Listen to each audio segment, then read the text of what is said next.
got Lieutenant Governor Gavin Newsome on the phone line right now. I'm going to go right to that. Hello, you're on the air. Good morning. Good morning, sir. How are you? I'm well. Thanks for having me on. Excellent. Thank you so much for your time. We really appreciate it. My pleasure. My pleasure. Awesome. So my husband Peter is the question man, and I'll be pitching in my little 2 cents here along the way as necessary. Fabulous. Okay. Good morning, sir. How are you? I'm well. Good morning to you. Good. I'm being sincere when I say this. Very impressed that a person of your status actually is calling our lovely little show here in Lake County. Hardly. I'm proud. I mean, I'm kind of in the area. I've got a couple wineries up in Napa, and I've spent probably a disproportionate amount of my life in northern part of the state with my father, and probably, I mean, I'm not just patronizing you. There are few more beautiful places in the world. Oh, it's gorgeous. Where you guys work. Yeah. We have been all over the world, sir, and this is where we want to be.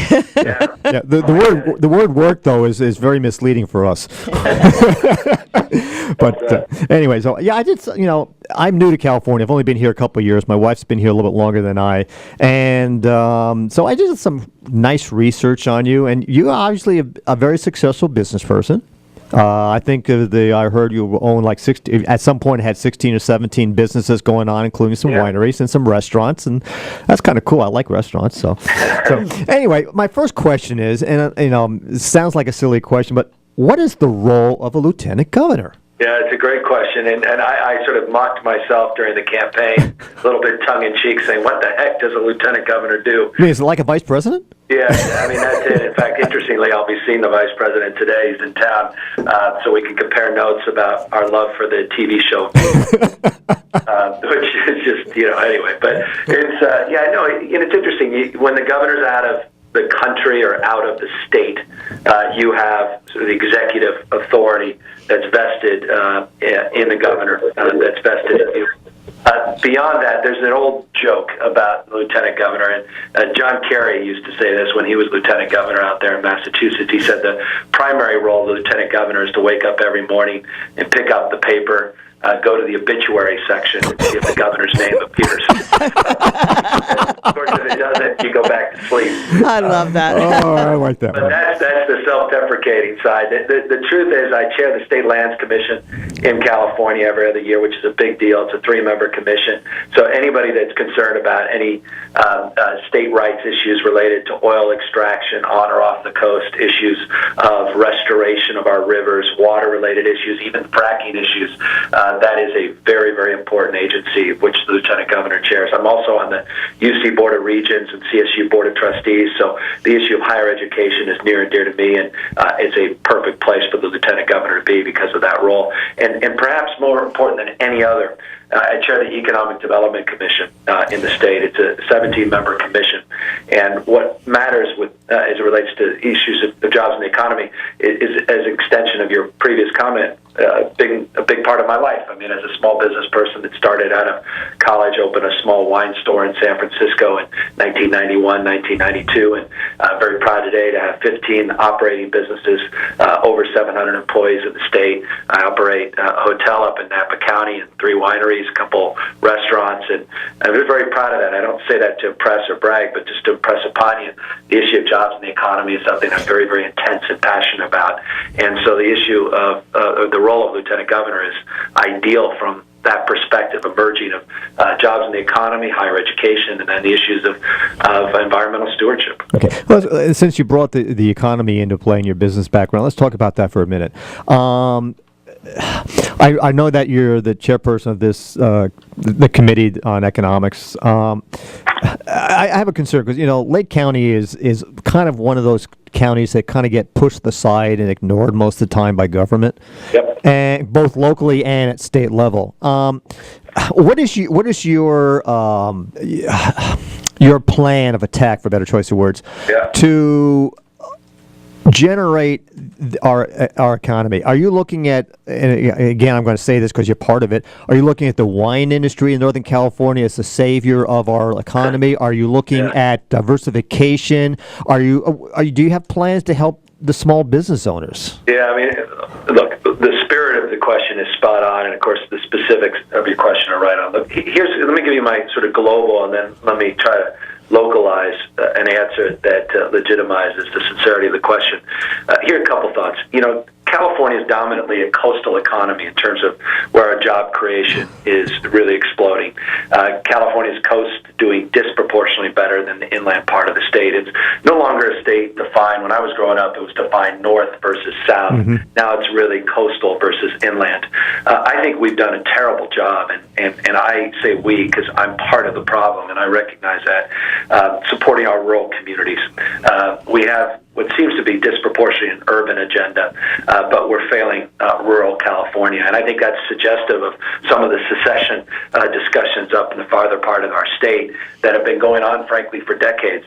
It by no means is a critique of the governor or even the current legislature. It's been a long-standing struggle for rural California to be recognized and supported and embraced. So, way I answer your question and resolve that concern and take some responsibility and account is I went out and I put together a comprehensive economic development plan, the first the state has seen, honestly, in decades. I went out and hired McKinsey, the big consulting firm, and went out with the Brookings Institute to do some think tank work, and we cased other people's joints. One of the things I do in business, I think a lot of the small business people that are listening, they do the same thing, is you constantly have to be on the lookout for what your competitors are doing. And in California, we dropped the ball years ago. We started taking things for granted. And so we went out virtually and physically to states like Texas, learning about the Ohio Third Frontier program and how they were supporting with small business development grants. Their small business community went to Pennsylvania and Florida, learned about what was going on around the world, Singapore and their plug-and-play zones, a manufacturing renaissance, and Germany, and went to South Korea on my own dime to learn about some of their export strategies and put together a very comprehensive plan. And the fundamental framework, and I'll close with this, it's bottom-up plan, not a top-down plan, that any economic development strategy has to come from local community. It's what we call regions rising together. Mm-hmm. And it's framed on economic and workforce development strategies that are unique in each region in the state, from Lake County to Imperial County in the southern part of the state. And so that's the idea. It's not a one-size-fits-all. And we lay out some very prescriptive remedies that transcend one industry, but really build on existing industries, with the backbone being the small business community that's the source of all our net new jobs. Okay, well, as you well know, as a successful business owner, that it takes money to get going. And with the state of the economy, with the financing that's not available these days, unless you know how to go through the SBA process, is there anything that you, if you get reelected as lieutenant governor, can do to provide some type of low-cost funding or grants for small business owners to be able to start new businesses, to expand their current businesses within a regional area? Yeah, I mean, it's the right question. It's a difficult one from the state level because, to your point, we've been going through this raging debate about solvency, and we've been making some really remarkably deep cuts over the last 4 or 5 years. We're now at a point where we can at least lay claim to a balanced budget despite all our unfunded liabilities, which certainly need to be considered with regard to that. That said, it's really the county governments. I was a former mayor of a county, San Francisco, the only city county in the state, and the work at the county level to provide those grants and those small business loans. But as lieutenant governor, what I've been trying to do is bring the federal government in. As to your point about the SBA, there's also the XM Bank.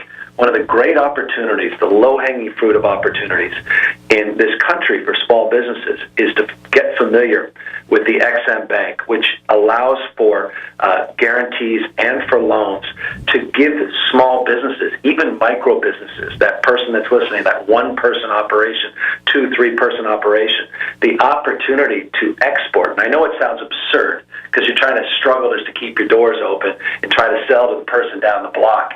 But there is a treasure trove of opportunity and access to capital and grants that the federal government provides that people are not familiar with. And I would encourage anyone that wants to challenge me with that to go on and learn more about the XM Bank. Just Google it and learn about our opportunities. I've been out there traveling the state with them. We were in Fresno and Central Valley last year. We did our first tour with the XM Bank, try to get small businesses to understand the opportunities to extend their reach to markets around the world, which now with the platform of the internet, by definition, presents itself as an opportunity that didn't exist when I opened my small business in 1991 and 1992. Beyond that, we certainly can support the SBA's efforts, and we've got a new director, as you know, at the SBA nationally, and we're trying to get her out here to California and personally introduce herself to small business leaders and organizations up and down the state to continue to promote the opportunities they provide. Okay, the bank is called XM? Yeah, XM. It's the Import-Export Bank. And again, even all these years when I was mayor, 7 years, as a small business person for over 20 years, I never heard of them. No. I'm embarrassed to say that. I never was familiar with the work they were doing. When I heard about it in Washington, D.C., I frankly thought someone was overstating it. I never thought as a small business person, again, my businesses are all 10-person operations, 20, 30, that exports would ever make any sense for me. I'm like, I don't have products that we could ship down to Mexico or Canada. And all of a sudden, I learned more about this, and this is what this bank is really rolling out now, is supporting these micro enterprises. In Lake County, I'll tell you that the products you guys produce, the small businesses, are unique, they're special, they're distinct. And people, the number one brand in the world still is California. And you can market your brand from California, from the purity of Lake County in every respect, in terms of the environment, its air quality, its history, right. Its unique identity, its culture. Right. There's real opportunities there. Well, we have two ideas that we've been trying to float around here for our business economy. One great business that we could build here would be a call centers, because we have a low cost of living, and we have good internet service and good telephone service and a good workforce. So that's something I think would be very easy to set up here in Lake County. Another thing is cellulosic ethanol, ethanol made from basic plant matter. Right. That the plants, to build those, the modular plants, cost about $1 million. They're a little more, and we would have all this forest debris that we could process, and not only forest debris, but the debris from the medical marijuana and all the other grape debris, etc. That's an automatic fuel source. So those are two things that we're trying to advocate for here in Lake County to help the economy and jobs and that. I love it, and we're talking a lot about in this country, sort of a national theme and meme is this notion of insourcing. And this sort of hyper-connected world, people want to be closer now to their supply chains. And having just come back last year from China, it was fascinating to me the struggle they're having now with manufacturing. It's getting very expensive along the coast in big cities like Shanghai, and now they're facing the issue of outsourcing, even in China and in places, low-cost places, in Indonesia and Vietnam and elsewhere. Sure. So this phenomenon is taking shape in countries around the world, and as a consequence of some of that uncertainty and those increase in cost, a lot of these big manufacturers are now looking back at the United States, again, closer to their supply chains and their customers, and call centers should be top of mind on that list. And you're absolutely right, a rural opportunity for California with high quality of life, which is distinctive in Lake County and other parts of our rural communities. The opportunity to build these call centers presents itself. The challenge for us, and this is an issue, trying to bring Tesla's new battery facility into California and not see it go to Arizona and New Mexico, Nevada, or Texas. Those are literally the 4 states we're competing against, is the uncertainty that is created in the environment, the regulatory environment we have, and the time it takes to actually get your project approved so you can build large manufacturing facilities or large call centers. We have to be honest. I'm a very progressive Democrat, as I'm sure you know, on social issues, environmental issues, but I'm also a pro-job Democrat, and I think we're going to have to find a much more, aggressive strategy to find a better balance between our desire for creating jobs and opportunities for people and our need to at least be more flexible with our regulatory environment so we can create more certainty for people to make the kind of investments in these call centers and manufacturing facilities that are required of us to compete against those other states that simply disregard in many respects or just simply don't have the kind of regulatory environment we do here in California. True. We are regulatory heavy. The other industry which is kind of already in place here in Lake County is the cannabis industry. How do you feel about that as we come closer to legalization and of course the medical use, but having an industry for the byproducts of the plant, clothing, paper, fuel, etc.? Well, close to 20 years ago, California led in 1996, the first state to legalize medicinal marijuana. It's remarkable. I have a good friend of mine, Will Weatherford, who's the Speaker of the Florida Assembly. He's a Republican, but a great guy. And I've been giving him a lot of grief over the years, saying, when is Florida going to move towards legalizing medical marijuana? You're 18 years behind California, decades behind. They finally are moving in that direction. And I only say that to contrast California's leadership, to put it in perspective, that they're still debating medical marijuana in states like Florida, while states like Colorado and Washington, of course, have moved towards a regulatory environment, a tax environment. Right. But didn't the bill just move to the floor for next week for voting? Yeah, well, that's correct. And, look, let me just quickly jump in and make this point. I came out almost a year and a half, 2 years ago, supporting the legalization, taxation, and regulation of marijuana for adults in California. I'm the only statewide elected official to do that. I think it's time to move in a completely new direction as it relates to the war on marijuana, pot, cannabis, hemp, and frankly, that matter broadly, the war on drugs. I think the consequences, direct and indirect consequences of this war on drugs has been an abject failure. It's been a war on poor people, disproportionately, a war on people of color, disproportionately. The incarceration rates for African Americans, arrest rates themselves are almost 4 times greater for possession than for Caucasians. I think we have an obligation to reconcile that, and I think we have an obligation as well to reconcile, I'm a parent of 3, that the current system is a system where we simply have no control over the quality of the drug. Drug dealers don't card young kids.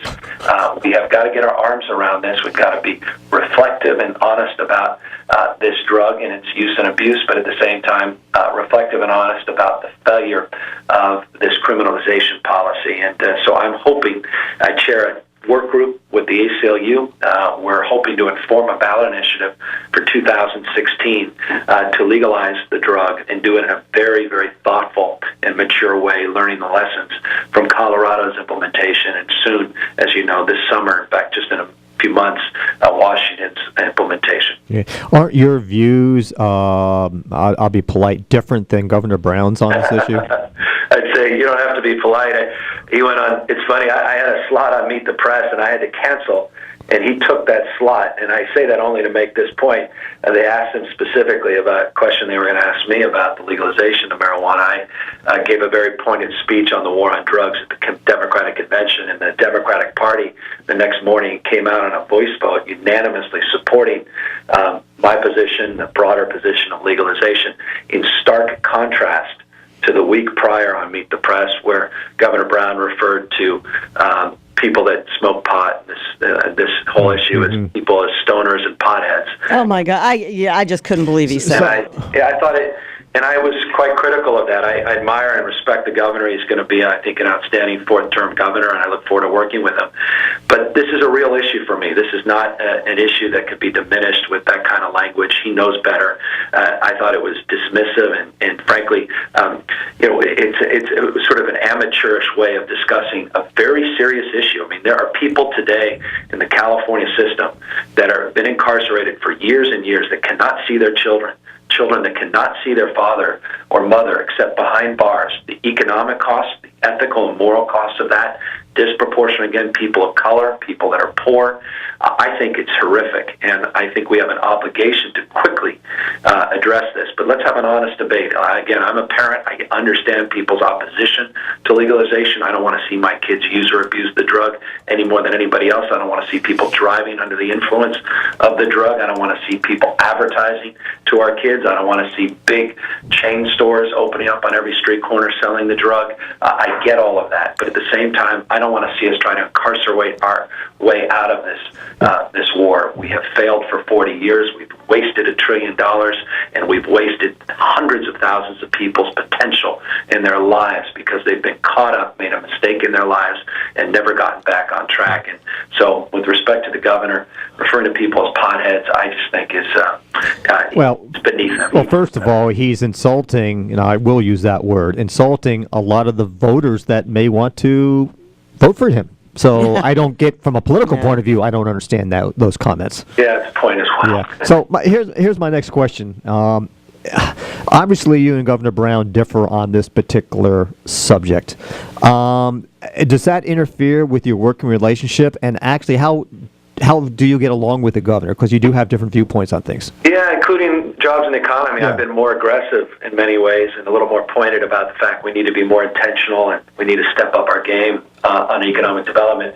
I have enormous respect for him. And just a little bit of background, and very, as briefly as I can make it, my grandfather, who, by the way, was the one who introduced me to Lake County and had a beautiful place up in Russian River. He was at a little resort up in Russian River, and his best friend in the world was Pat Brown, former Governor Pat Brown. Yep. And he knew Pat when he was local political, and my grandfather ran Pat Brown's. He literally chaired his campaign for district attorney in San Francisco. Pat was so close to my grandfather that Kathleen Brown, when she was born, was my grandfather was asked to be her godfather. I say that to make this extended point. Jerry Brown was kind enough to appoint in his first term my father to the Superior Court up in Auburn, California, and then in his second term to the California Court of Appeals here in San Francisco. And so I've known the Browns all my life. The Browns have known me since my birth. And so the relationship with Jerry is a complicated one because it goes way back before we were in politics. I served as well with him as a second term. My second term as mayor. His second term as mayor of Oakland, my first term as mayor of San Francisco. But it doesn't mean we agree or see the world with the same set of eyes on every issue. And so I respect him. We disagree when we disagree. Our relationship is a curious one at best. It's not your traditional political relationship. It's been, candidly, there's been some friction, and you've exampled the marijuana example. I've offered up the opportunity to disagree on some economic development issues, some higher education issues. The cuts I thought were too significant a few years back. But at the end of the day, I think he's a political mastermind. I think he's one of the most gifted politicians I've ever read about, let alone had the privilege of working with. And I think he has done an exceptional job in his first term. And I'm hoping in his second term he can move past, I think, the extraordinary job on solving the issue's number one issue, the state's number one issue, and that's the issue of solvency and balancing the budget, and now focus on greatness, investing in our engines of growth, on education reform, on infrastructure, on research and development, on pushing the envelope, leading nationally on immigration reform, not waiting for Washington, D.C., but have a stronger voice in the national debate. And frankly, I'd love to see him evolve a little bit on drug policy reform and begin to address this rural-urban divide in our state. Do you think because of the relationship you do have that's also non-political, that you could actually maybe in the second term influence him in changing his direction on these issues? Yeah, I mean, look, he doesn't need my advice. He doesn't take anyone's advice, even if, with maybe the exception of his wife, Ann, who's remarkably gifted as well. Jerry's, it's very different. Look, everyone, I don't want to talk out of school and get in trouble on your show any more than I get in trouble. We get ourselves in trouble all the time, so go for it. But, I don't think anyone up in Sacramento would have a completely different conversation, an honest one at least, with you publicly about their working relationship with Jerry. He's never been, he learns from, but he doesn't necessarily follow others. He takes advice, but he He filters it through his own value proposition. His gift is his unique struggle to identify who he is over the course of his entire life. He's a guy that is gifted with this recognition that, life, there's no sort of having made it in life. Success is not a place or a definition, it's a direction. He's constantly learning, he's constantly evolving, and he's constantly critiquing. And as a consequence of that, he's very Socratic, but at the end of the day, he's not necessarily a guy who's going to bring in a team of folks. He's very confident in his own judgment. And so I don't know, even if I had the best relationship, that I would particularly influence him, but I will happily prod him, because I think he's more capable than even he thinks he is on the issue of jobs, the economy, and higher education, and substantively on leading nationally on drug policy reform and having a profound impact on the lives of millions of people across this country that are desperate for leadership and reform there. Okay, since we're on this subject of policies and fiscal responsibility, what is your personal or political opinion on Governor Brown's high-speed rail project, which all of a sudden has gotten very, very now controversial? You go there, you're getting me more in trouble. I'm sorry. Hey, welcome to my life. It's what we do, sir. It's what we do. So here's my thing. I think you can all tell I'm one of those guys that has the same conversation in public that I do in private.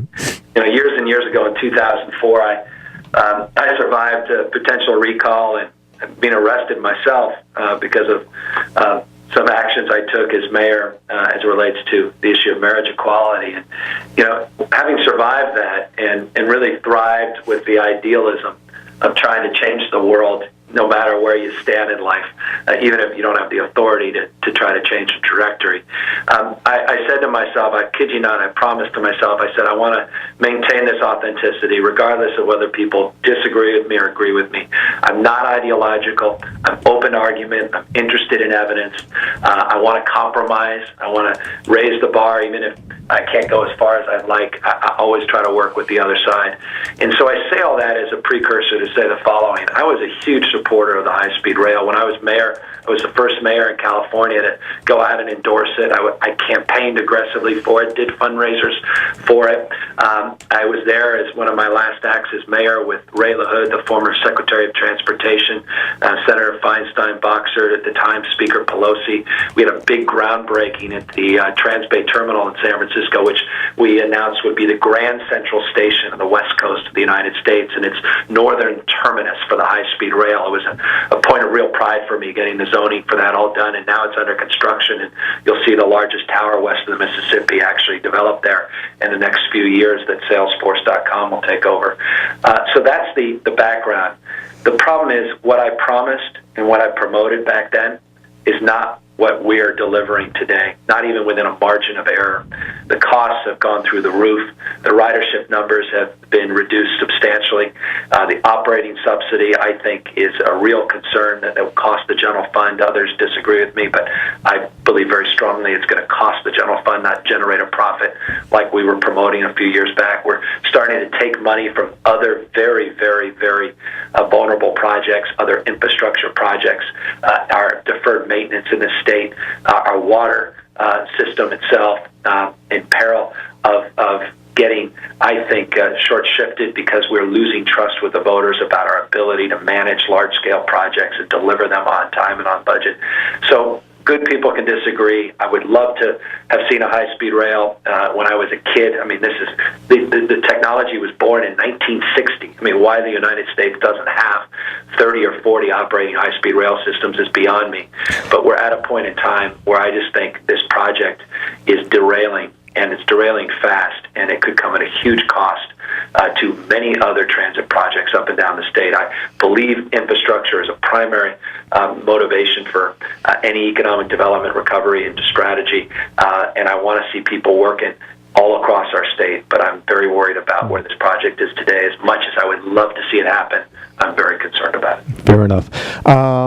Let's switch direction a little bit here. One of the biggest concerns I think the whole state of California has right now is a word called water. We up here in Northern Cal have some very good water resources. And again, our listeners on our show here are so much more intelligent and informed than I on this subject. But my understanding is a lot of our water gets diverted, and right now a lot of our water is heading down to Southern California. I would say mainly due to politics and people who have the political contributions. What is your attitude on this, and do you think there's another way to resolve our water issue where the water in Northern Cal can stay up here and Southern Cal can get their own water through maybe other means? So, it's a good segue from the last conversation about high-speed rail. My fear on high-speed rail is that, and I just noted, there's no bigger issue in the state of California outside the issue of entitlement and debt and balancing our budget, which has been, the challenge of the last decade in the state. The issue of water is the most dominant and vexing challenge we face. You cannot legislate more rainfall. We know that we're experiencing some form of climate disruption, whether you call it climate change or global warming, whatever you want to call it. There's something weird going on with weather patterns all around the world, and every objective observer would fundamentally agree with that. The problem with our state is we actually receive a lot of rainfall. It just tends to happen in the northern part of the state, not enough in the southern part of the state, and our storage capacity is not adequate, and our conveyance system is certainly antiquated. It hasn't been upgraded in literally decades. So this is the issue of our time, and it will be, I'm confident, the number one issue for Governor Brown in his last term, this next term. That said, there are many different proposals on how to address this and how to deal with the challenges of the Delta, the next potential Katrina in the United States, in our own backyard. I'm sorry, let me interrupt you 1 second. We have a caller on the other line. We're not going to have time for callers today, so I'm going to go ahead and cut you because there's some feedback coming through, and I don't want to interrupt Lieutenant Governor Newsome. So, caller, I apologize, but we will have to take your call another time. And so the challenge for us is to reconcile all these competing plans and to recognize that everybody has to compromise a little bit here. That the reason we haven't been able to solve this riddle of how we can upgrade and how we can create some balance in terms of the needs of our agricultural community, our urban needs, northern and southern California, as well as protect vulnerable fish populations and the like, is because everybody's holding on to their trophy on the wall, and everybody's going to have to give a little bit. And this is the great challenge of leadership for the governor. I think we're going to have to be honest and sober about this, because we're at peril of putting not only the economy of California at risk, the environment of the state of California at risk, but we're in peril if we don't address the concerns of the levees in the Delta at a catastrophic event and a loss of life that will be on our watch, where all we have is ourselves to blame. And so while I don't agree currently with the two-tunnel proposal of the governor, I'm not willing to critique it publicly at this stage, because I have every confidence the governor is going to compromise on that proposal and sees the wisdom of the need to compromise. He's staking out a point of view. He's advancing that point of view. I know he's listening to those that have vehement disagreement with him on that point of view, and I certainly I find myself closer to those that currently are in opposition, but I'm by no means going to be critical of what he's trying to do, which is a treacherously difficult task of balancing the needs of all of these different factions. Okay, excellent. And by the way, you have a lot at stake up there. I mean, it's this drought, this third year of drought, the acuity of it is not lost on any of us. And you have some of the most pristine and beautiful lakes and rivers in the county, and the cleanest air in the state and the nation. In the nation, I mean, exactly. Don't shortchange yourself. yourself. Absolutely. Yeah, we've been conducting a lot of interviews since election season started, and we've actually had the candidates for Assembly 4 District, which represents Napa, Sonoma, Lake County, and all that good stuff. And we had a gentleman on last week that made a very clear statement to us, because we asked him what he think he could do if he was elected in Sacramento. And he basically said, I'm going to ad-lib here, so don't hold me to the exact quote. He stated that Governor Brown has been the only sane voice in Sacramento. And he was referring to the legislatures, the assembly people that are making all the rules and laws coming up. He said, without Governor Brown, it would be a disaster right now. Would you agree with that statement? Yeah, I don't. For this reason, look, I think the governor has done, as I said, an exceptional job, and is positioned himself quite brilliantly. This goes back to his brilliant instincts, political instincts. Positioning himself publicly as the adult, quote unquote, in the room, not a time of life, really a state of mind. He's positioned himself quite well in that respect. But I'm not for a second going to cede recognition to people like Darrell Steinberg, the head of the state Senate, or for that matter, John Perez, the speaker, that have had to toe the line with a base of constituency and colleagues in the Assembly and the Senate, which frankly is challenging to hold than even the governor faces with them as leaders. This has been a very difficult time for a lot of folks, and the interest groups up there also did a remarkable job of biting their tongue and taking hits, the likes of which they never, ever could have imagined being so sort of neutral about in the past. So everyone, I think, deserves an enormous amount of credit. And here's why. The conditions. We were just out of smoke and mirrors. There were no more games to be played. Schwarzenegger played a lot of cards that were available to be played.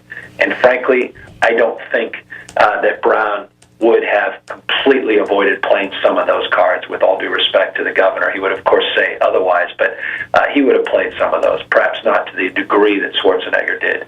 For example, financing, debt, et cetera, to avoid major cuts to welfare and programs for our seniors, for that matter, forcing us to double tuition at the UC and CSUs over the last 5 years. That said, all of that had exhausted itself. There was just simply no other games to be played. Tough choices had to be made. So in many ways, Brown was a beneficiary of circumstance and positioned himself quite well with symbolic plays like removing cell phones, reducing the number of vehicles, not allowing people to travel as much. Small ball, but big political impact. Important things to do. At the end of the day, they didn't amount to much except giving people a sense that, all right, this person's running the state a lot more like I'm running my household. And he understands that as well as anyone, the messaging. And so while I appreciate the sentiment, I think he has done a great job, but I don't think it would have been necessarily unique to his status. It was the leadership up in Sacramento across the board. Well, I agree with you, and it's nice to hear a politician actually understand the nuts and bolts of economics and account. I'm an accountant by trade, so when I hear people saying, "Well, that has a very minimal impact on a budget," I totally disagree, because, as you know, as a business owner yourself, the cent savings become dollars, and the dollar savings become hundreds become thousands, et cetera, et cetera. Yeah. So, cutting back on public use of vehicles and on entertainment and all that good stuff, that's just a small start, but it's a very valuable start. Yeah. So, do you think there's more headway we can make within the budget, though, to kind of get rid of the excess? Yeah, I'm sure some people are listening. Let's start with the lieutenant governor's office. But by the way, it's taken close to 70% cut, 7-0, for those that are concerned about it. So you mean you got to go make your own coffee now? Yeah, no. Luckily, I drink tea. So fair enough. It's much easier. I just have to find some hot water, which I get myself into a lot. So I know. Oh, we got a lot in common. Oh, we need to talk. Including after the last 38 minutes. But no, there's certainly, there's always places to find waste and abuse. And, I wrote a whole book called Citizenville about one of the greatest drivers of waste in government that is colossal in its magnitude, and that's on IT procurement, information technology procurement. Hundreds and hundreds of millions of dollars a year wasted on old systems that by the time they're actually procured and implemented no longer are even relevant to the world we're living in. I've been very critical of our technological efforts to upgrade our system. Well, I'll tell you one, as a layperson accessing all the state government websites, California is so far behind the times. Yeah, and this is the state. I mean, this, our number one brand is innovation. We have entrepreneurialism running through our veins. This is the birthplace of all of this remarkable change, and yet we are incapable of taking advantage of it. And so I've been a very aggressive critic of that, and I've laid out a prescription that's not just a who's to blame prescription in a book, interestingly, that has been wildly enthusiastically embraced from both the far, far left and the far, far right. I'll give you just two examples from Ralph Nader. Forget Bill Clinton and Al Gore that support the book, but also Newt Gingrich on the other side of the political aisle. So I don't know if maybe it's too benign a book, or maybe it's sort of hitting a sweet spot in terms of a new way of thinking about a government not as a large vending machine to dispense services or just providing a state pill for every problem. But looking at government more as a convener, a collaborator, and looking at government, as I posit in the book, as a platform for civic engagement, active civic engagement. Well, let me ask you a very direct question. Why should I vote for you? Well, if I haven't convinced you, I'm in trouble. It's not because I'm good at 30-second sound bites, that's for sure. Well, you speak very impressively, so. And we have about 2.5 minutes left. Yeah, thank you very much. Your time's up. Mine has been up a long time ago. I'm way past my sell-by date. I get it. Trust me. I think about that a lot. Now, I hope I offer a unique blend of experience. As a private sector person that's created jobs and has an entrepreneurial energy and entrepreneurial spirit that believes in government, but also believes in balancing budgets, that believes in progressive values, social values, and will put up my record on that against anybody. At the same time, recognizes that if you're going to be pro-job, you can't be anti-business. That if you want more employees, you need more employers. And that we've got to create conditions in the state to become more entrepreneurial, more competitive, and not just against states like Texas and Nevada, Washington State and elsewhere, but around the rest of the world. And I hope I've demonstrated a commitment not just to talk about problems, but try to solve them and work across the aisle with my colleagues, not just Democrats, but Republicans, of putting out an economic development strategy that's detailed and nuanced, putting together a higher education plan, which we just came out with a few weeks back, that's detailed and nuanced, working aggressively to try to reform an agency of which I have some authority in state lands to make it more efficient, more responsive, and coming up with a paradigm platform with my book Citizenville about a different way of engaging citizens and building more trust and having two-way conversations with taxpayers up and down the state. And I hope it positions me well for my last term as lieutenant governor and continuing to try to raise the bar, people's expectation, particularly those in rural communities, that we could do more and we could be better. If you're reelected, will you maybe once a quarter, every few months, come back on our show and give us an update on everything? Yeah, only if you invite me there in studio, because I need more excuses to get up to Lake County. Oh, please, anytime. Oh, well, you could have used this one. But it's true, though. We do have, and I'm not making it up, we've got a sort of the busy, crazy Vice President Joe Biden day. Wow. He's only a vice president. I mean, come on. I know. Who's the vice? What does he do? What does Joe Biden? He makes coffee for the president. That question. Well, we are so happy that you have joined us, and we thank you so much for being here in our little tiny radio station here in beautiful downtown Lakeport. And we thank you again, and really are looking forward to seeing how the election goes. And hopefully, after your success, we will have you back on. I look forward to coming back on. I appreciate the opportunity. Hey, thank you so much, sir. Thank you, guys. All right. Lieutenant Governor Gavin Newsome, folks, thanks again. You have a great day with the Vice President. Gee, he goes from us to the Vice President. Now, that's something else. Do you think Jerry was listening? I hope so. If he is, he's in trouble. Well, he can watch it online too. Somebody will direct him to Oh, it. absolutely. I'll have to send them the link so he can share it. Okay, That so was a hell of an interview. that was really good. I like the guy. I like That's the guy. cool. That is very cool. Oh, goodness. Okay, so we have some announcements to make. Oh, yes, we do. Oh, yes, we do. Yes. And we can also take a couple of phone calls. Well, we'd like to get out of here by 5 minutes. Yes, yeah, I because, have to be considerate. Yeah, Sir Frederick Rose is coming up next. So we're not going to take any calls. We're just going to talk to you about what's going on here and with our show. KPFC and the board of KPFC have decided that we have been promoting our business too much here on the radio, and that they feel that we need to be punished for that, in spite of the fact that there are several other programmers that are also doing the same thing. And no one else has been punished, and we've been told it's because we won't apologize. Well, after speaking to our attorney assured us that what we were doing was not considered plugola and was not really an issue, but they chose to make an issue out of it. So they chose to suspend our show for 4 weeks. Not agreeing with the decision, and we went into appeals, and we were never granted the opportunity to speak to the board in person. They took an email that we sent, and they considered that our appeal. And even some of the board members never really got an opportunity to really hear what our side of the story was directly from us. So that being said, we are leaving KPFC. This is our last show, and we will not be back. We will be broadcasting live from our studio in Lower Lake, and we'll be available on our website, lakecomagazine.com, and also you can reach us on our Facebook pages, which is Lake County Magazine and Lake County Magazine Radio Show. We're very sorry that this is how it has come out to be. We love our listeners, and we love the opportunities that we've had to meet everybody and be a part of KPFC, and we would possibly consider coming back down the road, but we'd have to really look at how our position is being taken here, because we just feel like the appreciation of what we do really isn't there. We are part of the community.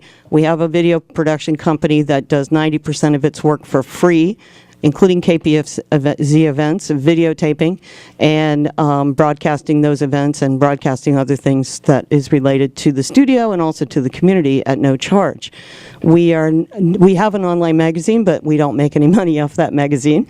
It'd be nice if we did, but that isn't what we do. What we do is we are here for the community. We are here for the people of Lake County, and we are now going to be taking that online. We also are building a Roku channel that's spelled ROKU, and that will be available to everyone in Lake County for free. All you have to do is get the box. It costs about $50, and then you can then stream us and other programs that will be available that will be local programming here in Lake County. We also have some other things that we'll be doing possibly regarding other media events, and we will keep you posted on our Facebook pages and also on our website, lakecomagazine.com. And I'll throw my 2 cents in on this, is that in any business, you always don't get along in a lot of decisions or policies. And at this point in time, we just agree to disagree with KPF's board of directors and staff. From my point of view, there's no true hard feelings in anything. Decisions are being made. Business is business, and I appreciate the opportunity. I have been on the air for 2 years with them. It's a great station, and we just got to move on. And we do have some things we're negotiating on right now that will possibly bring more information, more news to the local area, but Lake County and outside of Lake County through other means. And Terry said we'll keep you posted on that. So I just want to thank all of you listeners for putting up with us, all 1 or 2 of you, and appreciate your loyalty to us.